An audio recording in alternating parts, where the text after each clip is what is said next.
Hey everyone, we're the Note Ninjas. I'm Nicole, an occupational therapist. And I'm Stephanie, the physical therapist. And today we just want to talk to you about visual cues.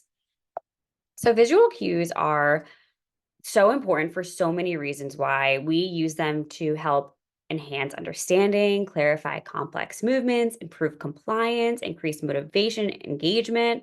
And one of the main reasons I love using visual cues is because it's a universal form of communication for people who maybe have trouble hearing or cannot speak as well. So, using those visual cues can help them really see what you're trying to say, what message you're trying to bring when you're showing your skill. And there are so many different types of visual cues we can use.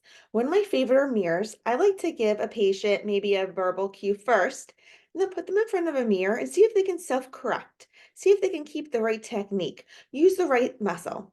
But then you also have other ways, the markers and lines, blinking lights. I love to use a laser, helps keep the patient on the correct path or reach at a range of motion.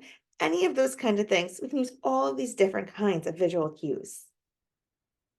So some examples of visual cues to be more specific are placing a piece of colored tape on the floor. You could do this for an environmental modification, for to show a hazard. So for instance, if a patient has a step down in their home and they're constantly tripping over it, or you see a future fall in their as a potential, then you could put a piece of colored painter tape and that's a visual cue for them. And then you can help train them using that, stepping and visualizing the cue. And then also for stairs, it's a great idea for patients that are going up and down their stairs and may not be as well as balanced or at a higher falls risk, putting that painter's tape on the steps so that they can differentiate. We can also use it as maybe footprints to guide the patient in maintaining proper stance or gait during walking or balance exercises. And then, like Stephanie said, using the mirrors. We love using the mirrors to observe the posture, the movements, so the patient is able to self correct. And then another one on the right here, we have our visual safety cards. So we like to use these visual safety cards. You can print them out, give them to your patient. So it's more like a game. So we're gamifying therapy, which is a new kind of thing that everybody has been doing in the therapy world. But we think it just makes it more exciting. And it also just gives them something to really look at and understand, comprehend, to really study it, and then go back and implement it.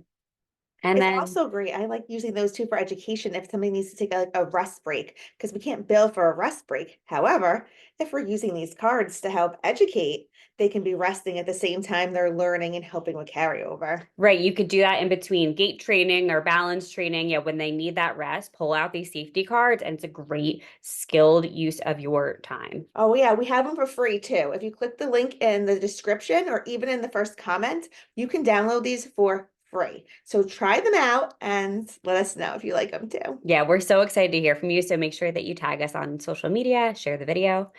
But one more thing that we like to acknowledge when it comes to visual safety is providing videos of exercise or activities, allowing the patient to mimic the proper form and technique during the home exercise program. So, giving a home exercise program that actually has visuals, so either pictures or if you have a video, that's even better for the patient. And why would we use visual cues? There is evidence. We love when there's evidence to support what we are doing. So here's a study that found that 1 month of gait training with visual cues established a lasting improvement in gait speed and step length, with increasing the stability of the underlying motor control system responsible for gait with individuals with Parkinson's. And here's how you would document it. Here is the evidence. You would document it, and that is why you're using visual cues in your treatment planning. It's easy, it's great, and it shows that you're following the research. And it's effective. So, now how do we document the use of visual cues? So, obviously, if we are using visual cues in our treatments, you might not even realize that you're using a visual cue, but you are, and you need to document it because if you didn't document it, it didn't happen. So, here are some examples. Patient completed meal prep activity using card with step-by-step instructions and images to guide the patient during task. Patient matched 16 out of 20 safety cards correctly, indicating increased home safety awareness. Plan to review the cards next visit for 100% accuracy and carry over with safety strategy. And third, patient presents with impulsivity and decreased safety awareness. Engaged safety card match task, moderate verbal cues for prompting and education of falls risk and home hazards.